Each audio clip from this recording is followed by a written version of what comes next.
Malam di tepi laut sebuah kota di selatan Jawa selalu membawa angin asin dan bisikan yang tak pernah jelas asalnya. Di ujung kota berdiri sebuah gedung milik pemerintah yang tampak terlupakan. Dindingnya mengelupas, catnya menguning, dan halaman belakangnya dipenuhi rumput liar yang menjalar ke arah sebuah sumur tua. Sumur yang tak lagi digunakan, tapi belum sepenuhnya ditinggalkan. Pak Datuk sudah bertahun-tahun menjadi penjaga gedung itu. Usianya lewat setengah abad, tapi langkahnya masih kokoh. Ia tahu betul ada yang tak biasa di sana. Tapi selama bertahun-tahun menjaga tempat itu, dia tidak pernah diganggu. Selama ia tahu cara menghormati yang tak kasat mata. Beberapa orang menyebutnya beruntung, terlalu sering menang undian berhadiah. Kadang ratusan ribu, kadang jutaan. Tapi hanya Pak Datuk yang tahu rahasianya. Dan semua bermula dari mimpi. Pada malam yang basah oleh embun dan aroma laut, Pak Datuk bergantian jaga dengan temannya. Ia memilih tidur lebih dahulu. Tapi bukan tidur biasa. Malam itu, mimpi membawanya ke belakang gedung, ke sumur tua yang selama ini hanya dia dekati saat siang. Dalam mimpinya, udara pekat dan dingin. Ia berdiri mematung di sisi sumur. Lalu terdengar suara gemeretak berat dari dalam perut bumi. Air sumur bergejolak dan perlahan dari kegelapan muncul ular besar. Tubuhnya bersisik keperakan, matanya merah menyala seperti bara. Tapi yang membuat Pak Datuk tidak bisa bergerak bukanlah ukuran tubuhnya, melainkan kepala ular itu adalah seorang wanita cantik dengan mahkota dan batu biru bersinar di dahinya. Wajahnya indah tapi dingin, matanya seperti melihat langsung ke dalam jiwa. Mereka saling menatap dalam diam yang panjang. Pak Datuk merasa tubuhnya dililit erat, tapi tidak ada rasa sakit. Hanya tunduk.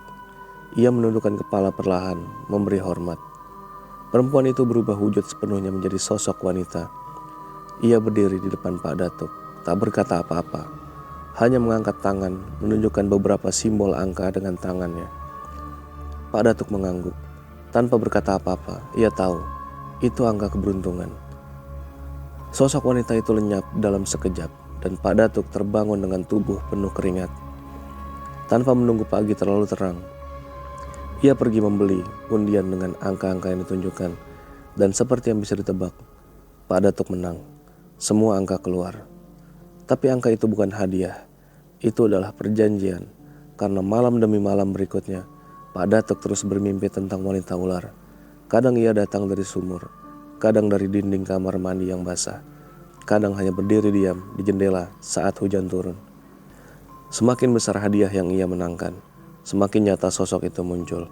Bahkan saat bangun, ia mencium aroma tanah basah di ujung tempat tidur. Kadang mendengar suara sesuatu yang menggelincir di bawah lantai kayu tua gedung itu. Suara desis, seperti ular yang menunggu. Pada suatu malam, saat ia mulai ketakutan sendiri dengan kekayaan yang tak bisa dijelaskan, Pak Datuk mencoba berhenti. Ia tidak memasang angka. Ia tak menunggu mimpi itu. Tapi malam itu justru menjadi malam yang paling panjang. Ia bermimpi berada di dalam sumur, terjebak, air makin naik, dan ular besar itu muncul, berbisik angka-angka dalam bahasa yang tak dikenalnya. Dalam mimpinya, ia menjerit dan bangun dengan luka memanjang di lengannya, seperti bekas lilitan. Kini, Pak Datuk tak bisa mundur. Ia tahu betul, wanita itu bukan sekedar pemberi keberuntungan, tapi ia menagih sesuatu yang belum jelas, tapi terus mendekat. Dan sumur tua itu masih ada, masih berdiri diam di belakang gedung. Siapapun yang terlalu sering menang undian, mungkin tak sepenuhnya beruntung.